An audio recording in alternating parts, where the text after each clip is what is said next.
Hey, what's going on, y'all? This is Max Supreme TV. Today we're gonna give y'all a little story on I was sentenced to 48 years, and I had to go to trial. When I went to trial, it was pretty much like a dog and pony show. You know, a situation where I was forced to go to trial because they offered me 20 years with cooperation. I turned that down, of course. So I had to go through the process on that. So once I was found guilty, which I thought I could beat it, you know, but after things start going, you know, panning out and things start turning, you know, for the worse, I seen what I was faced with, you know. Then once the trial was over with, you know, they set a sentencing date. Once they set a sentencing date, you pretty much on the chopping block, you know. And the day I got sentenced, it was 48 years. They put it in month terms, you know. So how long did it take them before you pled guilty before the trial happened? Like you pled guilty. I mean, not you pled guilty, but the trial happened, and then how long did it take before you got sentenced? After the trial, I think they set the sentencing date for like a couple months later, you know. So 2 months. Yeah. So what did you think you was looking at the whole time? To be honest, I thought I was just looking at 20 years. You know 20. what I'm saying? Yeah, 20. So The mandatory minimum was 20. They couldn't go into 20. So you was ready to take the 20? Yeah, me and my lawyer discussed. I was like, yeah, I'll take the 20. You know what I'm Okay. saying? You know, that's what he was shooting for. You know, it wasn't like I said, I wasn't gonna just take the 20, but pretty much that was the low end. So you was ready to do that? Right. No other choice. Right, especially be a first time offender. You know, I knew what I was facing and what I needed to do to move forward in the process of if through my appeal rights and whatever legal avenues I had to take. I knew that I was looking at the dub off the rip, with no way around it. How long was you locked up for trial? How long? 17 months. 17 months. So 17 and then another couple months before you got sentenced. Exactly. I was at CCA in Leavenworth, 70. So with trial and sentencing, it was rough around 17 months. You know. It was, all right. So after that, when you it's sentencing day. Right. So you going in thinking you about to get 20. Exactly. You know what I'm saying? I kind of went into it strong-minded, you know what I'm saying? Because I was like, 20 years, you know, it's a possibility I can come back from that, you know, especially with good appeals, you know, where my lawyer's speaking and stuff like that. But once the sentencing process started, it just turned for the worse, right in front of my eyes. So did your family come to the? Yeah, of course, yeah. It was everyone was there. Yeah, trial, everyone. It was packed, you know. Family. So sentencing day, your mom's there. Yeah. My mom, my kids, kids' mother, cousins, nieces, nephews. You know, the whole nine. It was even a few spectators, you know, that was in there that I didn't even, you know, recognize have a clue who they was. Maybe they were just down there. Even though we're gonna get into the case a little bit later, we got some things coming with more about that situation. Was the victim's family? Oh yeah, of course. Yeah, they was on the. They had a section over to the side for themselves. You know, just matter of fact, it was to the right. They took the whole right side of the courtroom up. You know, the victim family, reporters, news writers, you name it. You know, because it was a big case, and the family was a well-known, prominent, strong family in the Kansas City community. All right, so sentencing day, you come in the courtroom, you see your family, you see the victim's family, you see your lawyer, you ready to go, as you think you about to get 20 piece. Right. And then, a matter of fact, I had to switch lawyers. Excuse me. I had to switch lawyers due to my. Paid lawyer? Yeah, I had to switch lawyers through my for sentencing, because the lawyer I went to trial with, you know, he pretty much railroaded me. So I figured, I can't take him to sentencing too. He already got me jammed up in the trial.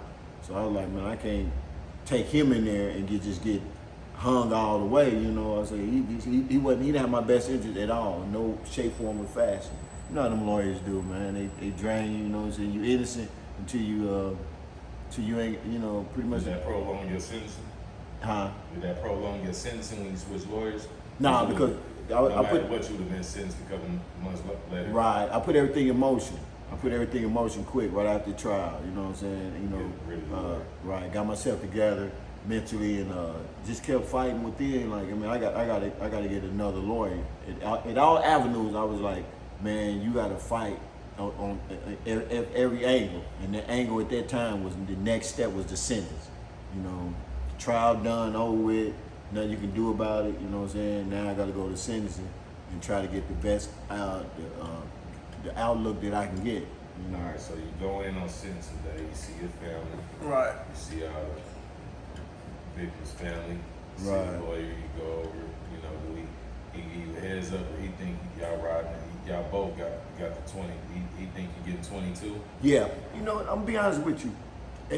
That's the first time that I felt that I could really somewhat trust his word and what he was saying, you know what I'm saying, and my sentencing lawyer, because he did put a motion in for me before sentencing, telling them that the mandatory minimum was 20 to life. Since I'm a first-time offender, he's like, he deserved the 20 years, you know what I'm saying? So I read the motion, and it was really put in a way that he had my best interest, you know, and I felt strong that we was gonna get to 20 with him, other than my lawyer at trial, you know what I'm saying? I couldn't trust him on no level. I didn't know if he was, you know, which way he was coming. I just didn't understand nothing. He was playing so many games. You know, he was straddling both sides of the fence, you know, so I knew right then and there that. How much did you pay your first lawyer? 25,000. Right. Yeah, flat rate. Yeah, most of the matter of fact, most of the lawyers I had was 20, 25. I think one charged 24. I ran through four lawyers. From the beginning of the case. You know. So yeah, we gonna get some Right. more of that. You know, it was a state case first, and I touch on that. Yeah, And, we gonna get into all that. Right. So like I said, let's go ahead and get to the sentence. Okay. So the judge, we got, you know, they sit everybody, stand everybody up. Judge come in, you gotta stand up, leave all that. Right. Sit you down, Right. read over everything. Did they have the victim's family come up and talk? You know what? They did closing statements at the trial, right? They closed the statements at the trial, but the family, once the trial presented itself and they did their dog and pony show, the family kind of seen that it wasn't all cranked up with what they was claiming me to have done and what I did, you know. So the family was not, basically what I'm saying, the family was not really harsh at my sentencing, or I felt like they weren't too upset, even though they did lose a loved one, but I felt like that they was like, this ain't what they told us, you know, because a lot of other stuff started coming out, you know. So from the gate, the judge just start talking. The prosecutor, does the prosecutor say anything? At the sentencing? Yeah, at the sentencing. They asked me to speak, and they asked me to speak in my sentence, and I was prepared to speak in my sentence from my heart. I didn't write nothing down because I seen how everything went about and how they pretty much railroad me, and I'm starting to learn how the system really operate, you know. So in my sentence, I just spoke, you know, for myself, and basically spoke for the injustice, how the system is, you know.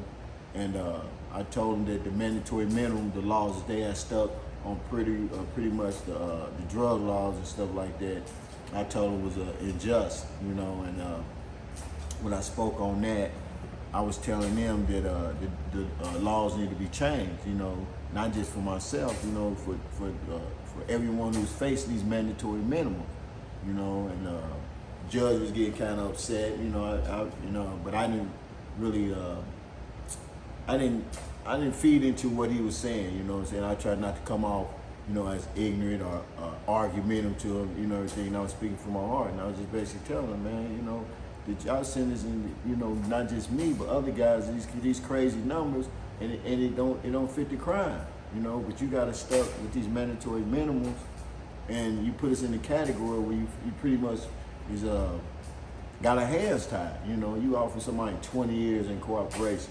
You know what I'm saying? Who's gonna do that? You know what I'm saying? The only thing you can do as a man is force your, you know, go to trial and force your appeal rights. You know, so that's pretty much why I was speaking on my behalf, and I'm also,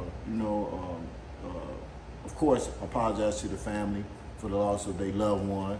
But I basically told them that, I was not the cause of what they was accusing me of, and I felt very strongly that they understood what I was saying, at the time of my sentencing. But in the beginning of the trial, they painted a whole different picture from the beginning. But then as the trial proceeded, it start being loopholes and just insufficient. We gonna get nowhere. Okay. So yeah, so we spoke to the family. Gave Right. your opinion how Just kept they it treat real. the case and how all that's going in the end. Yeah, I just kept it brief. To them and to the point, because I didn't want to drag something on. Like I said, when you lose a loved one, which we all have, you find yourself, you really don't want to hear a dragged out story, or because you're still going through mourning, and that's what it was. I just kept it short and simple, to the point, real respectful, and they spoke not on my behalf, but they stopped the judge from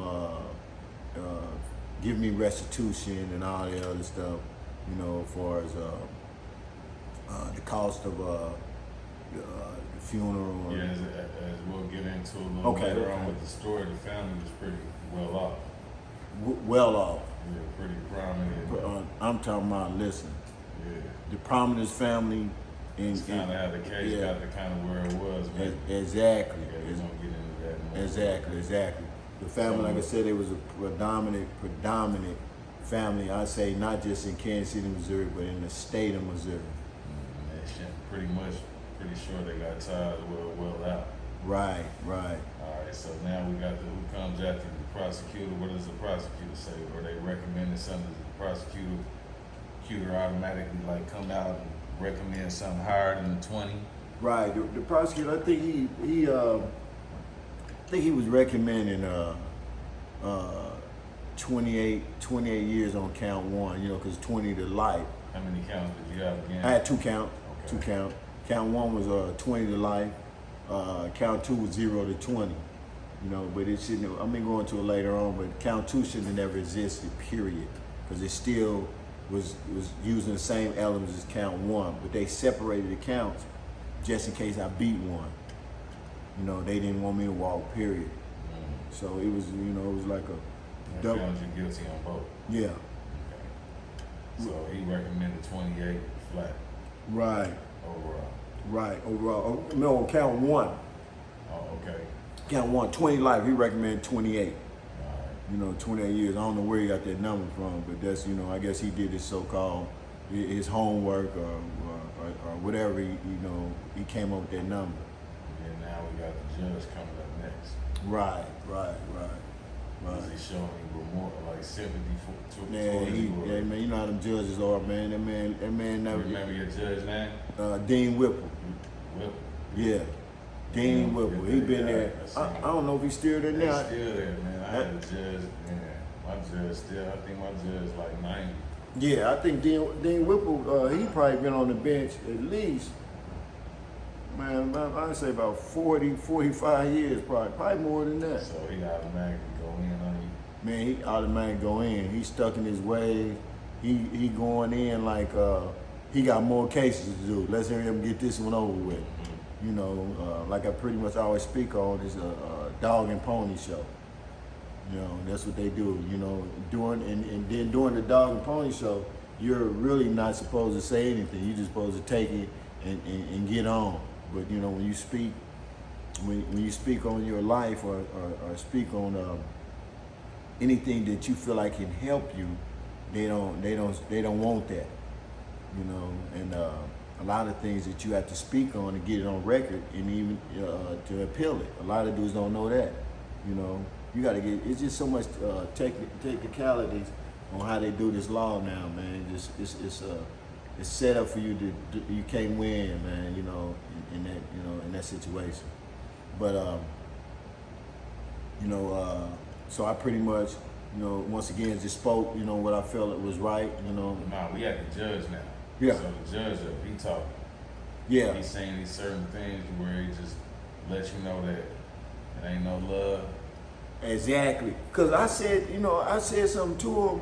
I was like, you know, he's pretty much, you know, a referee. You know, even though he's a judge, but I'm like, you know, you supposed to. Oh, you should already know you was Yeah, on this yeah. I said you supposed to balance both sides. You know what I'm saying?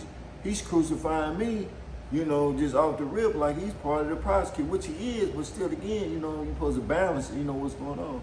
So he mentions, you know, when I was speaking on my behalf, he cut in and say, well, this is different from the state, which y'all know, you know, I'm gonna mention later on. I beat it in the state, but he's like, this is different from the state. Congress said, he went in and said something that I was like, whoa, it blew me back. He's like, this is different from the state. Congress said you're going to pay and you're going to pay. You know, when he spit that out, I looked at my lawyer like, man, what is this, man? Yeah, I was like, so it just, it was something that I didn't understand, but trust me, I started really made it my purpose to understand, you know, how them judges, So right then from the rip, he finished the story off. Yeah. And he tell you the month was how that go. Yeah, he made me stand up, you know, before he stuck up, hit the hammer, hit me over the head with the hammer. He put it in monthly terms to kind of soften the blow until I start adding up in my head. You know what I'm saying? For the month. He said count one was 340 months. And then count two was 240. So he said the total amount of incarceration was 580 months. 580 months. So I'm like, dang, okay, 60 months. It's taking me a minute, 65 years, 21, 22 years. So I'm adding it up. So I turned to my lawyer and said, man, that's 48 years. He put his head down. The lawyer didn't even say nothing to me. He put his head down. He was just disappointed, you know. And I know it just wasn't he was just doing something just to be doing something, or making me feel like that he's sad about the situation and everything. But I knew he was sincere, man. He put his head down and he was disappointed, man. He was really disappointed. And not only was he disappointed, I was outdone, man. I was just like, I couldn't believe it, you know. I was just looking like, wow, you know, and I can't even put the proper words in at that moment, you know. But I just try to stay, you know, firm and strong for my mom, my kids and everything like that. But you best believe when I went back to the holding cell, and that's what we got. So go ahead and subscribe to my dude channel. Lock in with him, like this video. Make sure y'all hit that alert button and that bell so you be on more videos when he drop them. And he gonna let y'all know what happened when he got back to that cell and the rest of the situations and more stories. Lock in with him. all right, peace, y'all. Appreciate it.